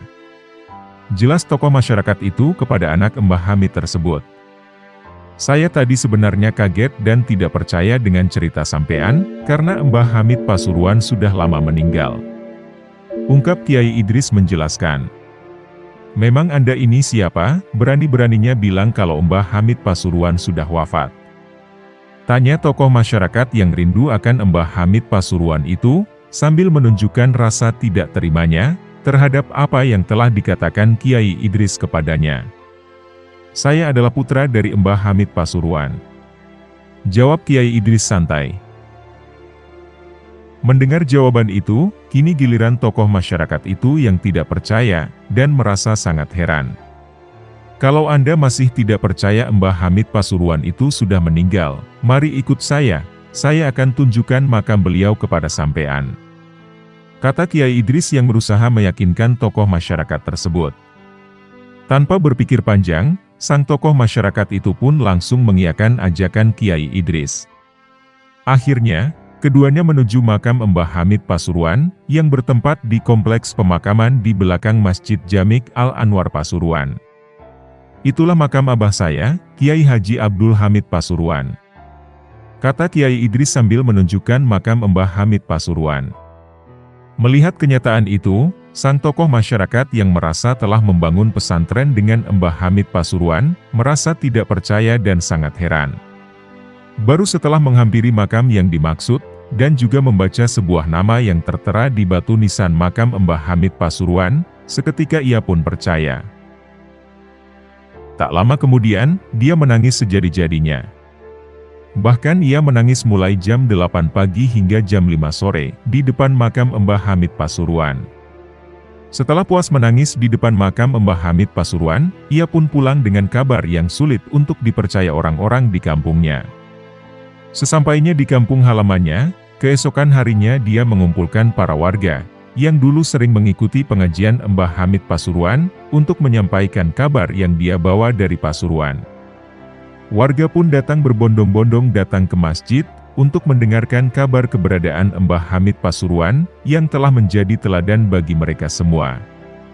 Setelah semuanya berkumpul, ia pun menjelaskan kenyataan yang dialaminya di Pasuruan. "Anda semua boleh percaya, boleh tidak. Yang penting berita yang saya bawa ini benar adanya," ucap sang tokoh masyarakat yang mengawali pembicaraan kepada para warga. "Sesungguhnya Kiai yang selama ini menjadi imam pengajian kita, yang sempat Anda semua dan saya salami dan mencium tangannya, yang telah mendirikan pesantren di desa ini, ternyata beliau telah lama meninggal. Artinya, selama berada di sini, Mbah Hamid Pasuruan tersebut sebenarnya sudah lama wafat," ucap masyarakat desa tersebut. Mendengarkan berita darinya, warga pun langsung gempar, dan banyak dari mereka yang tidak percaya. Lalu untuk menjawab teka-teki yang sedang berkecamuk di tengah warga tersebut, sang tokoh masyarakat tadi menawarkan diri, untuk mengantarkan mereka semua ke makam Mbah Hamid di Pasuruan. "Baiklah, kalau Anda semua masih tidak percaya, silakan kalian menyewa bus, untuk pergi berombongan ke makam Mbah Hamid di Pasuruan," Dan sayalah yang akan menjadi pemimpin rombongan, sekaligus penunjuk arah. Bagaimana?" tawarnya kepada para warga. Karena penasaran dan ingin membuktikan, semua warganya pun langsung menyetujui tawaran tersebut. Akhirnya, jadilah rencana mereka untuk pergi ke Pasuruan. Setelah melewati perjalanan yang begitu panjang, akhirnya sampailah rombongan mereka di depan alun-alun Pasuruan. Tak lama kemudian, mereka langsung digiring oleh ketua rombongan untuk segera menuju makam Mbah Hamid Pasuruan. Setelah sampai di kompleks pemakaman tersebut, sang tokoh masyarakat itu langsung berjalanan menuju area pemakaman yang berada di dalam, dan langsung menunjukkan makam Mbah Hamid Pasuruan. "Itulah makam Mbah Hamid Pasuruan," katanya sambil menyuruh warganya melihat lebih dekat lagi, dan membaca nama yang tertera pada batu nisan tersebut. Seketika itu, semua rombongan yang diikuti seluruh warga kampung di Klaten itu menangis sejadi-jadinya. Tangis mereka menandakan rasa sedih yang begitu mendalam, sekaligus merasa heran, karena sang kiai yang selama ini memimpin pengajian mereka, yang sering mereka cium tangannya, ternyata beliau sudah wafat beberapa tahun lalu. Itulah tadi kisah tentang karomah kewalian dari Kiai Hamid Pasuruan. Dalam buku Siarah Wali Kiai Hamid Pasuruan dan Tradisi Islam Nusantara, karangan Dr. Badrudin M.Hai, diceritakan memiliki karomah, atau tahu sebelum kejadian terjadi. Diceritakan, pada waktu tahun 90-an, ada seorang tamu dari luar kota sowan kepada Kiai Hamid. Seperti biasa, para tamu memberikan amplop atau uang kepada Kiai Hamid, sebagai bentuk penghormatan, atau dikenal dengan istilah, salam tempel. Orang yang sowan tersebut ingin memberikan uang sebesar Rp10.000 kepada Kiai Hamid. Namun, karena terburu-buru, dia belum sempat menukarkan uang. Sehingga, ia langsung masuk ke rumah Kiai Hamid, dengan membawa selembar uang Rp20.000. Rencananya, sebagian dari uang Rp10.000 diberikan kepada Kiai Hamid, dan sisanya dibuat ongkos pulang ke daerahnya. Sebelum memberikan kepada beliau, dia berusaha mencoba menukarkan uang kepada para tamu di sampingnya, tetapi para tamu tidak ada yang mempunyai uang pecahan Rp10.000. Tiba-tiba Kiai Hamid keluar untuk menemui para tamu, termasuk orang tadi. Semua tamu bergegas sowan dan duduk di depan Kiai Hamid. Setelah selesai, semua tamu berpamitan kepada Kiai Hamid, termasuk orang itu. Mungkin karena orang itu gugup atau bagaimana, selembar uang Rp20.000 langsung dimasukkan amplop dan diberikan kepada Kiai Hamid. Sebelum orang itu berpaling, Kiai Hamid merogoh sakunya, lalu mengatakan kepada orang tersebut, "Ini kembaliannya." Orang tersebut pun langsung bengong, mendapati respon demikian dari sang waliullah. Dan benar saja. Kiai Hamid seperti mengetahui semua isi pikiran dari para tamunya. Setelah dilihat, uang yang dikembalikan Kiai Hamid ternyata sebesar Rp10.000. Masih dalam bukunya Dr. Badrudin itu, disebutkan bahwasanya keberadaan makam Kiai Hamid, sangatlah membawa berkah terhadap kemakmuran masjid, dan pedagang di sekitar makam. Setiap hari, makam Kiai Hamid tidak pernah sepi dari peziarah lokal, maupun luar kota.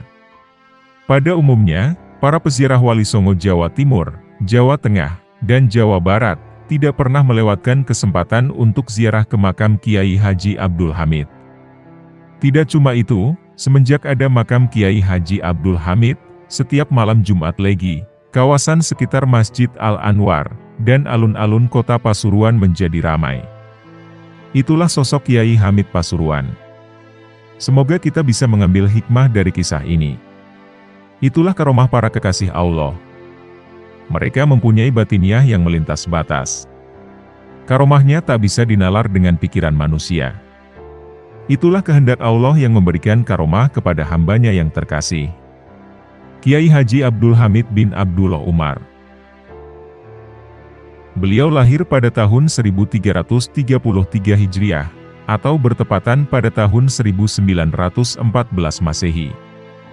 Beliau dilahirkan di daerah Lasem, Rembang, Jawa Tengah, tepatnya di Dukuh Sumur Kepel, Desa Sumbergirang, sebuah pedukuhan yang terletak di tengah kota Kecamatan Lasem. Begitu lahir, bayi itu diberi nama Abdul Mudhi. Itulah nama kecil beliau hingga remaja, sebelum berganti menjadi Abdul Hamid. Abdul Muti kecil biasa dipanggil Dul. Tapi, seringkali panggilan ini dipelesetkan menjadi Mbedudul karena kenakalannya. Muti memang tumbuh sebagai anak yang lincah, ekstrovert, dan nakal. Nakalnya luar biasa, tutur Kiai Haji Hasan Abdillah Glenmore, adik sepupu beliau. Tapi nakalnya Muti tidak seperti anak-anak sekarang, yang sampai mabuk-mabukan atau melakukan perbuatan asusila. Nakalnya Muti adalah kenakalan bocah yang masih dalam batas wajar, tapi untuk ukuran anak seorang kiai sudah dipandang sangat luar biasa. Sebab, sehari-hari dia jarang di rumah dan suka bermain di luar. Saat kecil, hobinya adalah bermain sepak bola dan bermain layang-layang. Beliau juga bisa disebut bola mania, alias gila sepak bola, dan ayahandanya tak bisa membendung hobi ini. Karena banyak bermain, ngajinya otomatis kurang teratur, walaupun tidak ditinggalkan sama sekali. Dia mengaji kepada Kiai Haji Maksum, ayahanda Kiai Haji Ali Maksum Yogyakarta, dan Kiai Haji Baidowi.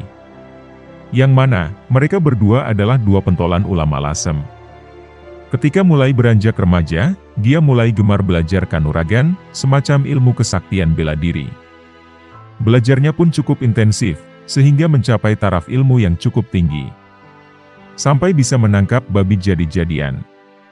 Tutur Kiai Haji Zaki Ubaid Pasuruan. Meski begitu, sejak kecil ia sudah menunjukkan tanda-tanda bakal menjadi wali, atau setidaknya orang besar. Ketika diajak pergi haji oleh sang kakek, Kiai Haji Muhammad Shiddiq, Jember, Muti bertemu dengan Rasulullah Shallallahu Alaihi Wasallam. Pada saat haji itulah namanya diganti menjadi Abdul Hamid. Pada usia sekitar 12 hingga 13 tahun, Kiai Hamid muda dikirim ayahandanya, Kiai Haji Abdullah Umar, ke Pondok Kasingan, Rembang. Maksud ayahandanya, untuk meredam kenakalan Kiai Hamid muda. Dia tidak lama di pondok ini. 1 atau 1,5 tahun kemudian dia pindah ke Pondok Tremas, Pacitan. Pondok pesantren pimpinan Kiai Haji Dimyati cukup besar dan berwibawa. Dari pondok ini terlahir banyak kiai besar. Di antaranya, adalah Kiai Haji Ali Maksum Yogyakarta, mantan Rais Ampebenu, Kiai Haji Masduki Lasem, Kiai Haji Abdul Ghafur Pasuruan, Kiai Haji Harun Banyuwangi, dan masih banyak lagi.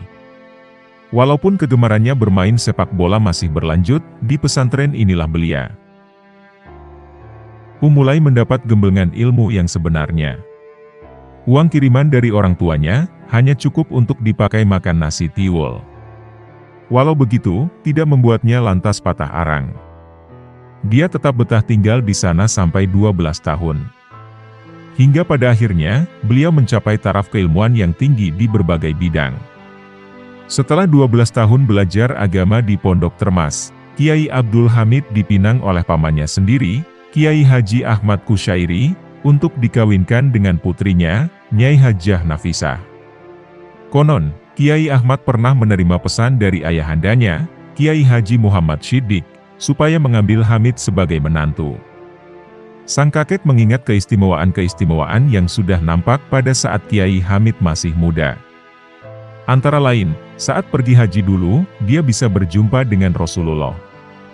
Sayang, sang kakek tak sempat melihat pernikahan itu karena lebih dulu dipanggil Sang Maha Kuasa.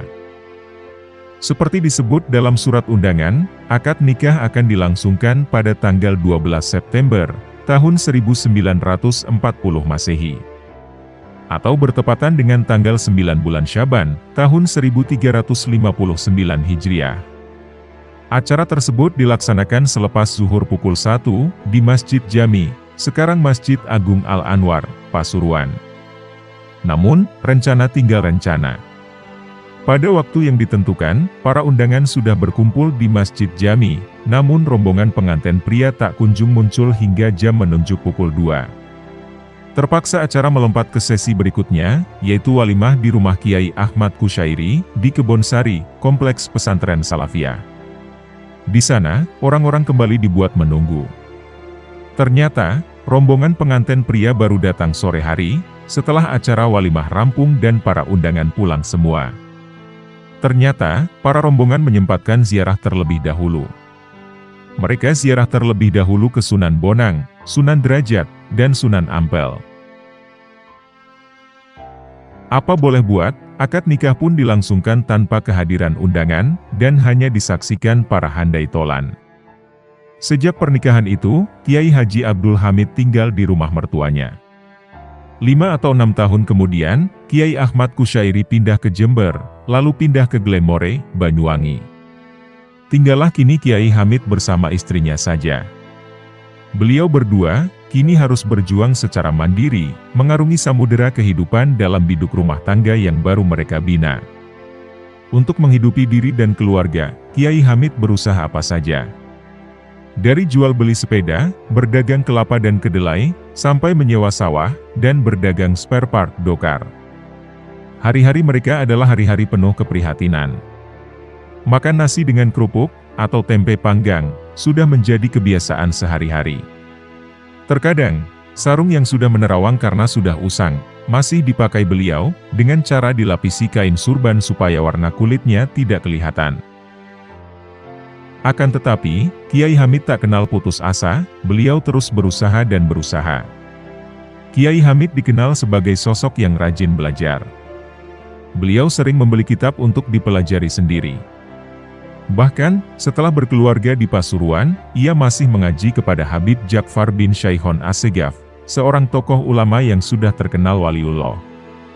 Menurut beberapa riwayat, sewaktu berada di Pasuruan, Kiai Hamid mempunyai kegiatan rutinan. Setiap sore, menjelang maghrib hingga ba'da sholat isya, beliau selalu menghadiri pertemuan pengajian dengan metode mudzakarah, yang diselenggarakan oleh Habib Ja'far bin Syaihon. Dalam pengajian tersebut, juga dihadiri oleh para ulama, yang spesifik membahas diniyah. Kitab yang dibahas adalah kitab Ihya Ulumuddin, karya Imam Al-Ghazali. Dalam hal ini, Kiai Hamid sering ditunjuk oleh Habib Ja'far sebagai juru bicara, untuk menyampaikan kesimpulan aplikasi masalah dari beberapa poin kalimat. Berkat kumpul dengan para ulama, terutama Habib Ja'far, kewalian Kiai Hamid mulai tampak, meskipun sebelum bertemu Habib Ja'far, kewalian Kiai Hamid sudah ada. Kala itu, beliau belum terlibat dalam kegiatan pesantren Salafiyah, meski tinggal di kompleks pesantren. Di tengah hidup yang memprihatinkan itu, beliau mulai punya santri 2 orang yang ditempatkan di sebuah gubuk di halaman rumah. Beliau juga mulai menggelar pengajian di berbagai desa, di Kabupaten Pasuruan. Sekitar tahun 1951, sepeninggal Kiai Haji Abdullah bin Yasin, sang pengasuh pondok Salafiyah, Kiai Hamid dipercaya sebagai guru besar pondok. Sementara Kiai Haji Akip Yasin, adik Kiai Abdullah, saat itu menjadi pengasuh pondok.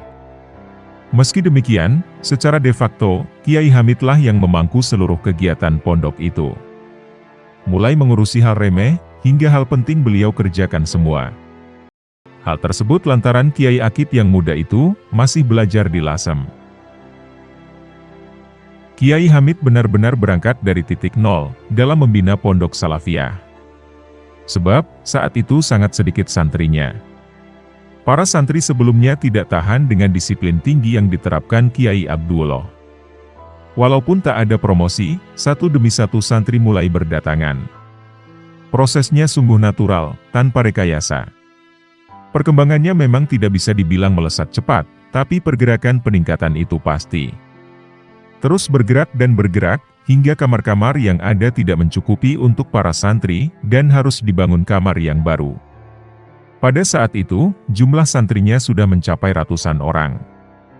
Mereka kini memenuhi ruang-ruang pondok yang lahannya tak bisa diperluas lagi, karena terhimpit rumah-rumah penduduk. Hingga pada akhirnya, terdorong oleh perkembangan zaman, fasilitas baru pun perlu disediakan, yaitu madrasah klasikal. Perkembangan fenomenal terjadi pada pribadi beliau. Dari semula yang hanya dipanggil haji, lalu diakui sebagai kiai.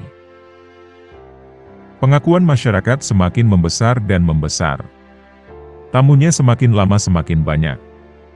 Terutama setelah wafatnya Habib Ja'far bin Syaihon Assegaf, wali terkemuka Pasuruan waktu itu yang jadi guru spiritual Kiai Hamid, sekitar tahun 1954. sinarnya semakin membesar dan membesar. Kiai Hamid sendiri mulai diakui sebagai wali beberapa tahun kemudian, sekitar awal 1960-an.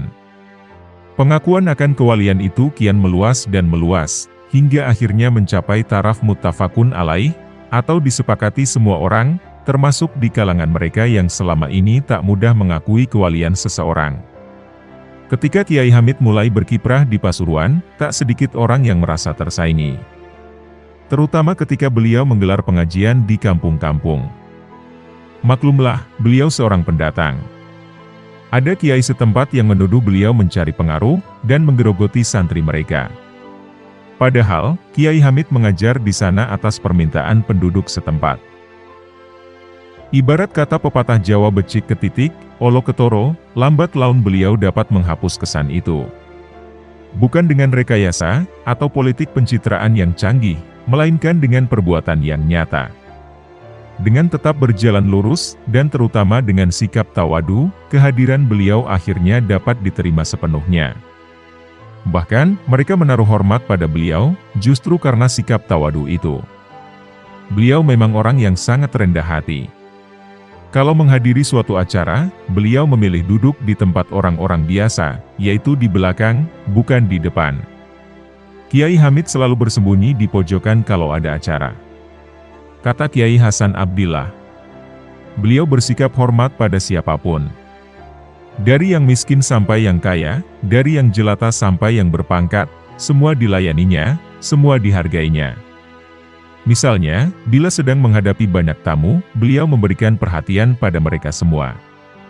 Mereka ditanyai satu persatu, sehingga tak ada yang merasa disepelekan. Yang paling berkesan dari Kiai Hamid adalah akhlaknya. Penghargaannya pada orang, pada ilmu, pada orang alim, pada ulama, juga tingkah lakunya. Kata mantan Menteri Agama, Profesor Dr. Mukti Ali, yang pernah menjadi junior sekaligus anak didiknya di pesantren Termas.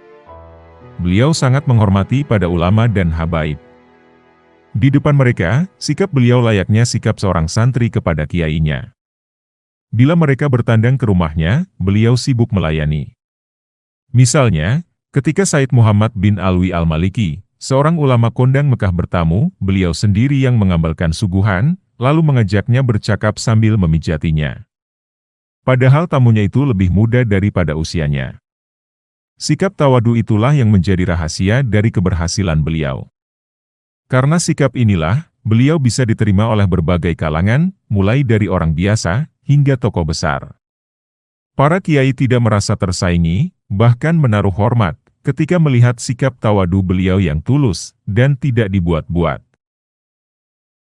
Derajat beliau pun meningkat, baik di mata Allah maupun di mata manusia. Ini sesuai dengan sabda Rasulullah. Barang siapa bersikap tawadu, Allah akan mengangkatnya.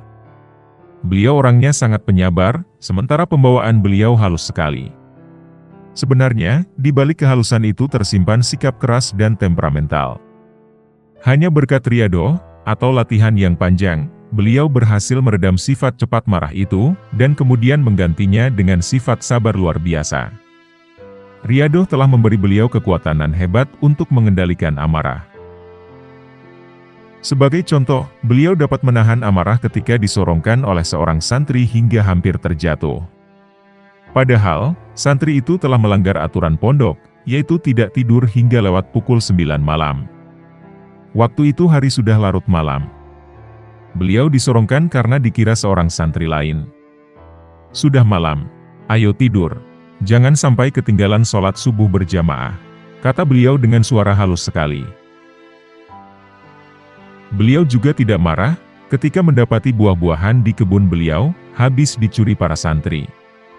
Tak hanya itu, ayam-ayam ternak beliau juga ludes dipotongi mereka. Pokoknya, barang-barang di sini kalau ada yang mengambil, atau memakannya, berarti bukan rezeki kita, ujar Kiai Hamid. Pada saat-saat awal beliau memimpin pondok Salafiyah, seorang tetangga sering melempari rumah beliau. Pada suatu ketika, tetangga itu hendak mempunyai hajat. Melihat belum ada persiapan sama sekali, Kiai Hamid menyuruh santrinya membawa kebutuhan keperluan hajatan. Beliau kemudian menyuruh seorang santri membawa beras dan daging ke rumah orang tersebut. Tentu saja orang itu kaget, dan sejak itu kapok, tidak mau mengulangi perbuatan usilnya tadi. Beliau juga tidak marah ketika seorang yang hasut, mencuri daun pintu yang sudah dipasang pada bangunan baru di pondok. Melalui riadoh dan mujahadah yang panjang, atau bahasa lainnya memerangi hawa nafsu, beliau telah berhasil membersihkan hati beliau dari berbagai penyakit. Tidak hanya penyakit takabur dan amarah, tapi juga penyakit lainnya. Beliau sudah berhasil menghalau rasa iri dan dengki. Beliau sering mengarahkan orang untuk bertanya kepada kiai lain mengenai masalah tertentu. Sampeyan tanya saja kepada Kiai Ghafur, beliau ahlinya. Kata beliau kepada seorang yang bertanya masalah fikih. Kiai Hamid pernah marah kepada rombongan tamu yang telah jauh-jauh datang ke tempat beliau. Beliau marah lantaran mereka mengabaikan kiai di kampung mereka. Beliau tak segan memberikan sejumlah santrinya kepada Kiai Haji Abdurrahman yang tinggal di sebelah rumahnya. Dan kepada Ustadz Soleh, keponakannya yang mengasuh pondok pesantren Hidayatus Salafiyah. Menghilangkan rasa takabur memang sangat sulit. Terutama bagi orang yang memiliki kelebihan ilmu dan pengaruh. Ada yang tak kalah sulitnya untuk dihapus, yaitu kebiasaan menggunjing orang lain. Bahkan para kiai yang memiliki derajat tinggi pun, umumnya tak lepas dari penyakit ini. Apakah menggunjing kiai saingannya, atau orang lain? Kiai Hamid, menurut pengakuan banyak pihak, beliau tak pernah melakukan hal ini. Kalau ada orang yang hendak bergunjing di depan beliau, beliau menyingkir. Sampai Kiai Haji Ali Maksum berkata, "Wali itu ya Kiai Hamid itulah." Beliau tidak mau menggunjing orang lain. Kiai Hamid, seperti para wali lainnya, adalah tiang penyangga masyarakatnya. Tidak hanya di Pasuruan, tapi juga di tempat-tempat lain. Beliau adalah soko guru moralitas masyarakatnya. Beliau adalah cerminan akhlak Rasulullah, beliau adalah teladan, beliau adalah panutan. Beliau dipuja di mana-mana, dirubung orang kemana-mana. Beliau dikejar-kejar orang, walaupun beliau sendiri tidak suka, bahkan marah kalau ada yang mengkultuskan beliau. Bagaimanapun beliau manusia biasa, yang harus merasakan kematian.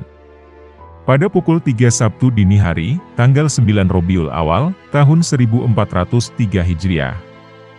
Atau bertepatan dengan tanggal 25 Desember, tahun 1982 Masehi, menjadi awal berkabung panjang bagi masyarakat Muslim Pasuruan, dan Muslim di tempat lain. Pada hari itu, saat ayam belum berkokok, hujan tangis memecah kesunyian di rumah dalam kompleks pesantren Salafiyah. Setelah jatuh anfal beberapa hari sebelumnya, dan sempat dirawat di Rumah Sakit Islam Surabaya karena penyakit jantung yang akut, beliau menghembuskan nafas terakhir. Beliau menghembuskan napas terakhirnya pada usia 70 tahun dalam hitungan Hijriah. Seorang tokoh besar, tokoh panutan meninggalkan umatnya. Kabar pun segera menyebar lewat radio, dari mulut ke mulut, dan dari telepon ke telepon. Kala itu, umat datang berbondong-bondong untuk melayat ke rumah duka sejak pagi. Mereka berasal dari berbagai penjuru daerah. Kebanyakan dari mereka seperti tidak percaya bahwa sang waliullah, Kiai Hamid telah wafat. Melihat banyaknya pelayat keluarga tidak mau mengambil risiko, khawatir keranda rusak karena bakal jadi rebutan pelayat. Menjelang asar keranda dibawa ke masjid. Keranda itu berjalan dari satu tangan ke tangan yang lainnya karena saking padatnya pelayat. Sehingga, tidak bisa berjalan. Terjadilah tarik-menarik keranda yang hendak keluar lewat gerbang barat atau timur. Konon, dari rumah ke masjid dibutuhkan waktu hingga 2 jam. Dilaporkan, jamaah yang menyolati melebar tidak hanya sampai masjid dan alun-alun kota Pasuruan, tetapi terus memanjang ke arah timur, hingga sepanjang 1 kilometer. Umat pun menangis. Pasuruan seakan terhenti, membisu oleh duka yang dalam. Puluhan, bahkan ratusan ribu orang berduyun-duyun membanjiri kota Pasuruan. Memenuhi relung-relung Masjid Agung Al-Anwar, dan alun-alun kota, memadati ganggang, dan ruas-ruas jalan yang membentang di depannya.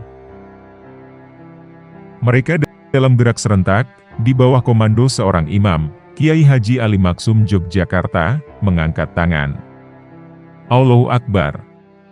4 kali dalam sholat jenazah yang kolosal. Setelah sholat asar, Kiai Hamid disemayamkan di kompleks makam sebelah barat Masjid Jami Al-Anwar Pasuruan. Posisi makamnya di antara makam Habib Jakfar bin Syaihon Assegaf, sang guru, dan Kiai Haji Ahmad Kusyairi, sang mertua, dan Kiai Haji Ahmad Sahal, ipar Kiai Hamid. Demikianlah pembahasan kami tentang 3 kiai penuh keramat Pulau Jawa. Semoga Allah Subhanahu wa Ta'ala mengumpulkan kita dengan para kekasihnya di dunia maupun akhirat. Semoga kita dapat meneladani kepribadian akhlak para kekasih Allah, serta mengambil hikmah dari kisah-kisahnya. Dan semoga dengan apa yang telah kami sampaikan, dapat menambah ketakwaan kita kepada Allah Subhanahu wa Ta'ala. Wallahu a'lam bishawab.